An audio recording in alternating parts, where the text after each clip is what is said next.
So I just want to use this podcast to talk about rejection, because I do get emails going, I've just been turned down for this job. What do I do? I can't get any work in this area. How am I going to do that? I didn't get a promotion. How can I get there? It's everything, right? The basic thing is you are going to receive rejection in so many parts of your life, right? You want a raise, you don't get it. You want a promotion, you don't get it. You apply for a job, you don't hear anything. You interview for a job, you don't get it. You want to talk at a conference, you don't get accepted. You want to go to an event, you don't get in. You want to write something, people don't like it. You create something, you get a bad review. You want to write an article, people don't want to accept it. Everything. You raise a defect, it doesn't get accepted. Everything is open for rejection. It happens to everyone, right? Everyone, no exception. Everyone is on the receiving end of rejection. The important thing is how you react to it, because that's really the only thing that you can have full control over, knowing definitely what you're going to do next. I mean, you can change your strategies, you can respond to feedback, all that stuff, but fundamentally changing how you react to it is really important. Because a lot of the time, when people get rejected, they let it and just knock them flat. Right, so and suck the motivation out of them so that they give up. They get punched in the face, they fall down, and they stay down. Right, reaction to rejection is a choice. How we react is a choice. Giving up is a choice, and it's probably the wrong choice. So what do we do? Right, so my strategy, it might not be the best strategy, but every knockback makes me work harder. It makes me look at the goal that I'm trying to achieve and go, is this a goal that I actually want to continue achieving? Am I using the right strategies? Do I still want to do this? Am I right? Do I have the motivation to keep going this? Every motivation, every knockback makes me focus on that motivation and work harder. And every bad review on Amazon makes me want to write another book and just go, there you go.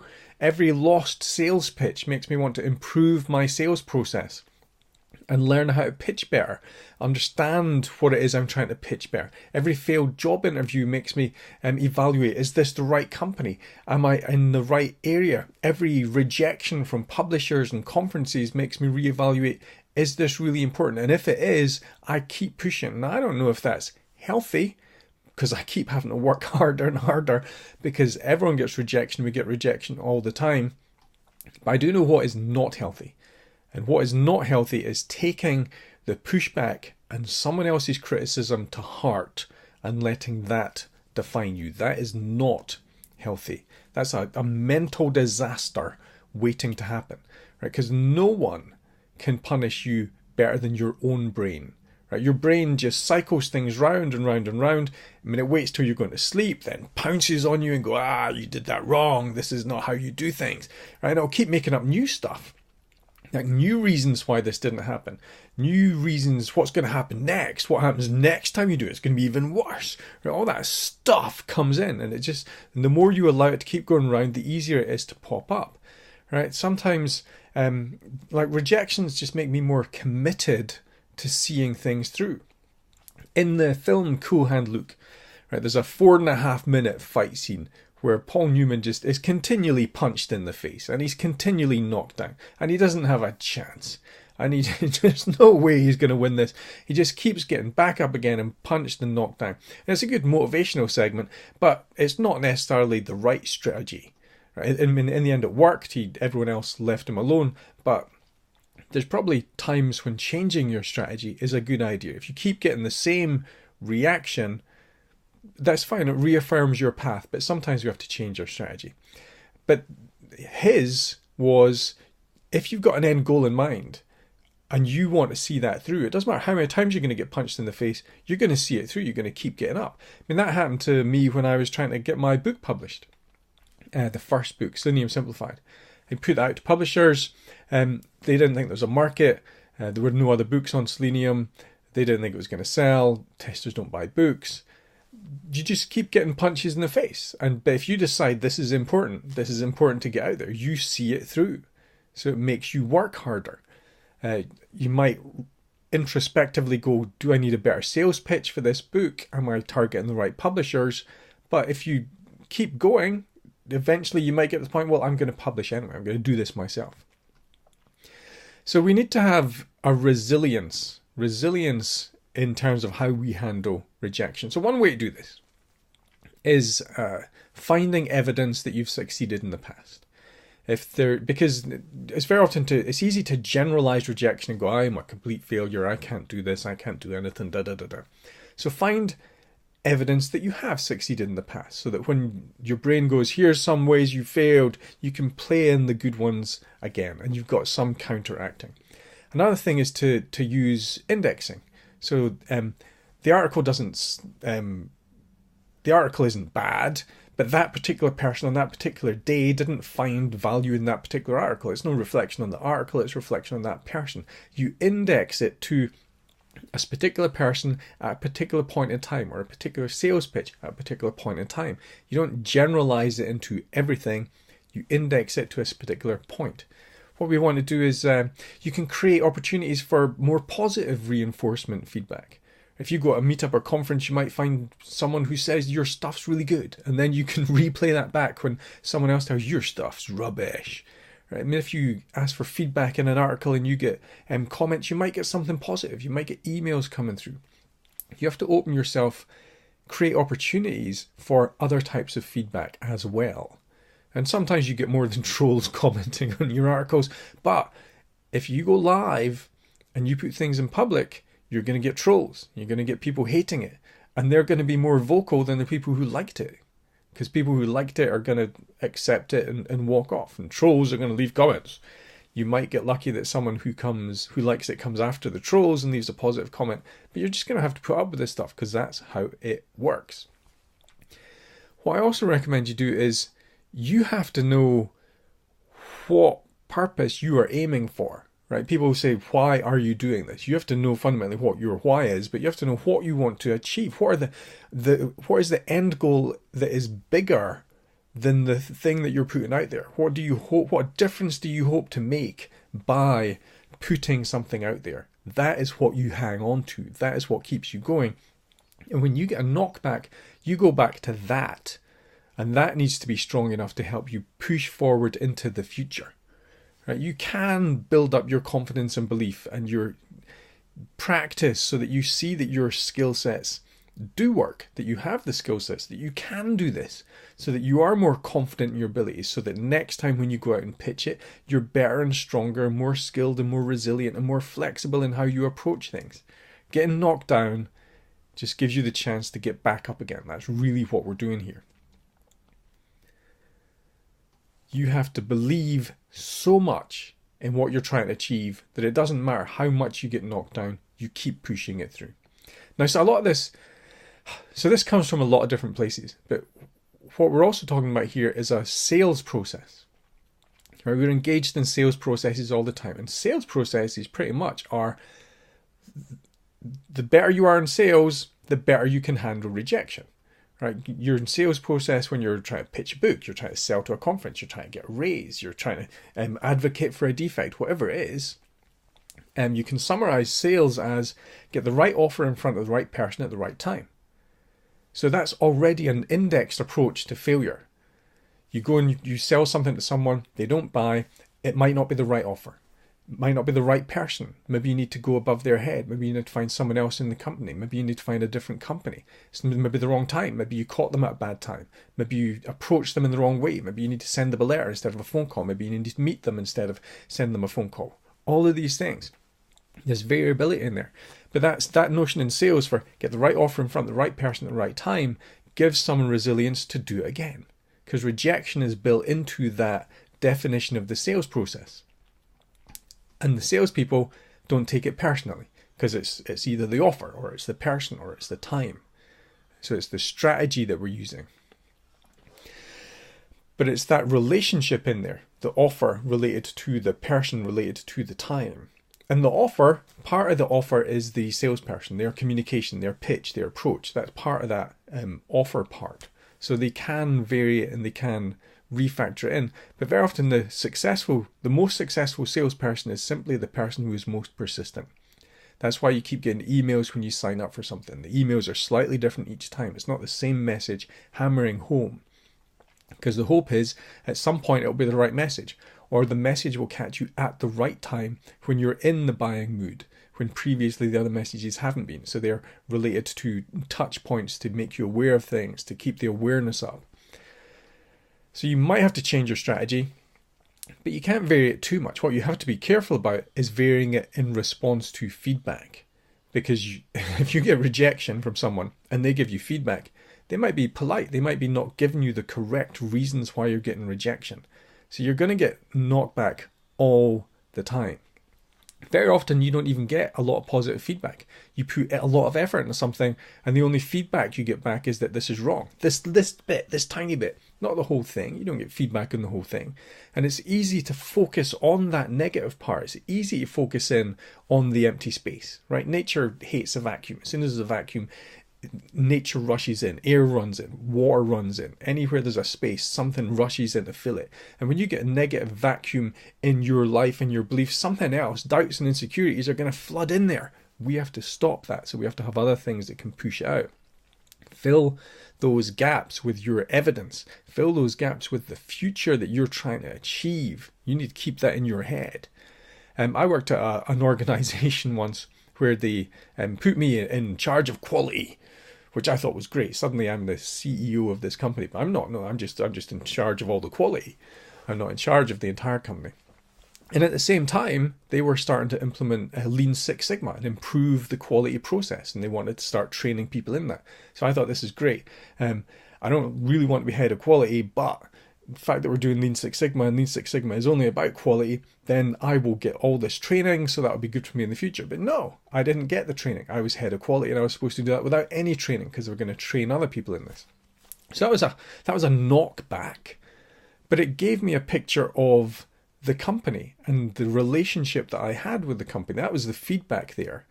And I could see that that wasn't going to be a future for me. There was no future there. The relationship that they had demonstrated as part of that sales process, I was the wrong or they were the wrong offer to me. They were the wrong person at the wrong time. That was not the right place for me to be. So my offer in terms of my skill set was still something I strongly believed in, but I no longer believed in the company or the time. Because remember, this sales process runs both ways. When you go for an interview and you get rejection, maybe a good thing, because maybe that company is the wrong one for you. A lot of the time companies recruit people because they want to change their culture, but they reject people because they're not a good cultural fit. Right? That company is got a frame of mind where it's not necessarily going to change very quickly. If you get knocked back, it might be good for you because you need to keep that end in mind and you keep pushing for that. That was the wrong person at the wrong time. Maybe the offer was the same. Maybe the right person was the same. And the thing is, even when you get knocked back, it doesn't mean that you can't learn from it in that environment. When the Lean Six Sigma thing happened and I didn't get training, I just read all the books that I could on it. I borrowed the books from the people who were doing the training because they weren't interested.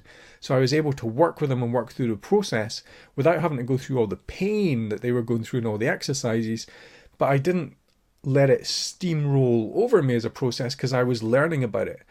And I was able to make my own inferences on it. So I was able to use that bad experience to keep my end goal in mind, which is to continue to learn things. So I still managed to use that environment to learn things. Right? Every time you create stuff, people are going to be negative about it. That's how it works. That's why it can be courageous to write a blog post. But that's also why you write the blog posts for you. You write your blog posts from your experience. If someone else doesn't get it, that's fine. That's up to them, right? You are communicating your experience. That was what happened. You're communicating what you learned from it. That's fine. That's what you learned from it. If other people don't get that, other people don't get that. You have no responsibility for that. Now, sometimes the feedback is important. So we have to take that feedback on board, right? Because sometimes you're going to get rejections and the feedback is going to be entirely subjective, right? I go on Amazon, I've got some bad reviews of my book. They're entirely subjective. There's nothing I can do about them.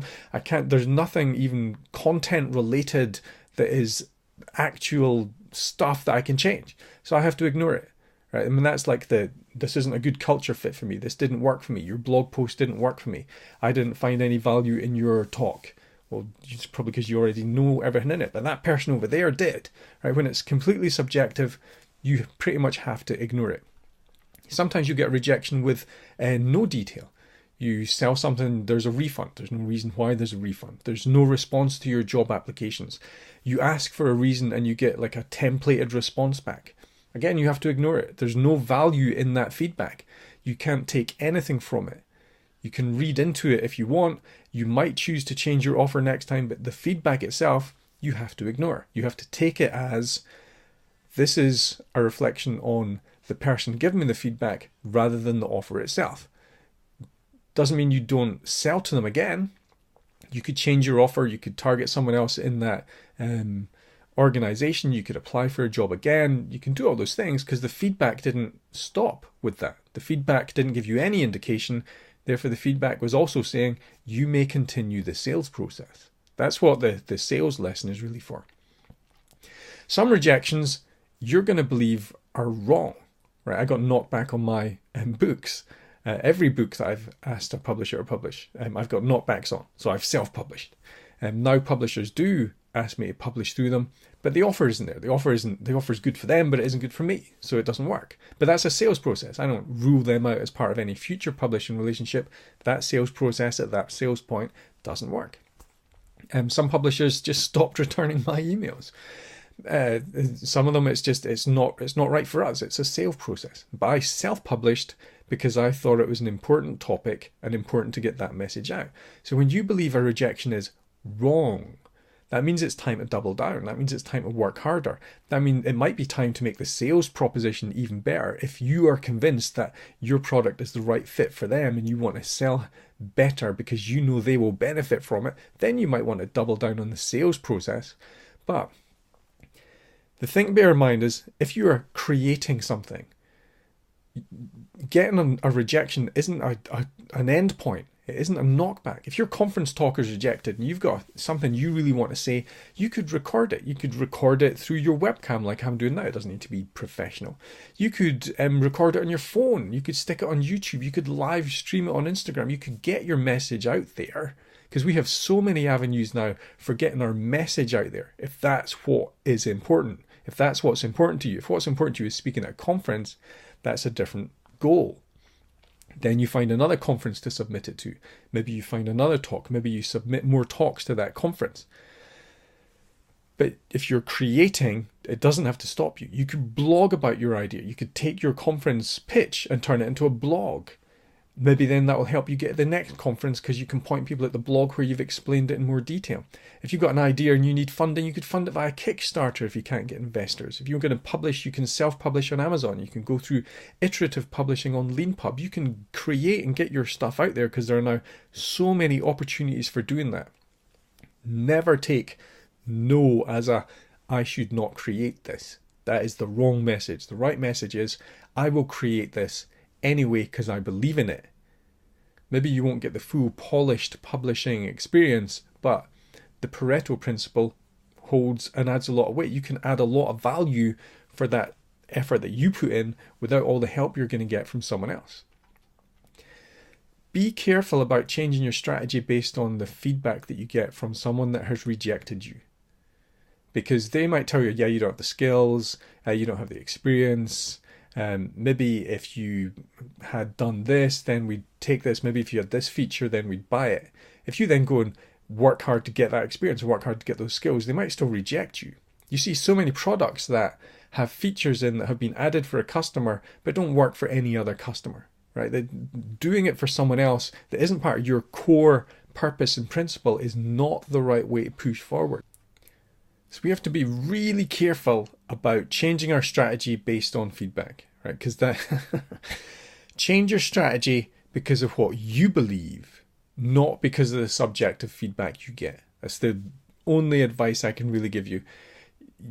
Take the subjective feedback. If it's actionable, again, you decide based on your beliefs whether you should action that feedback or not. But don't action it just because that was the feedback, just because of one person. Because remember, sales process is about the offer, the person, and the timing. And if you focus on the feedback, you might just be focusing on the person, and the next person might not respond in the same way. So you have to be careful about that. Now, there is so much that we could cover here in terms of how you handle rejection, different strategies for dealing with it, how you change your strategies, how you test things out.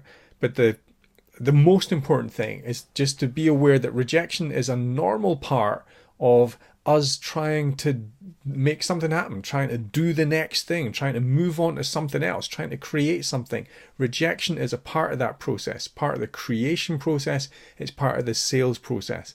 And if you dwell on each rejection or you give up, then you don't move on to the next process. You don't move on to the next step. You don't adopt the next strategy. You don't take the next action that will lead to the next rejection, because you're going to get more rejections as you go through this. But that also means you don't move forward and you don't achieve the goals that you are setting out to achieve. So rejection gives you the opportunity to try again, try differently, try another thing. But each time you get rejection, it means that you have taken another step forward. And that is the most important thing. Otherwise, you will never hit those goals that you have set up for yourself.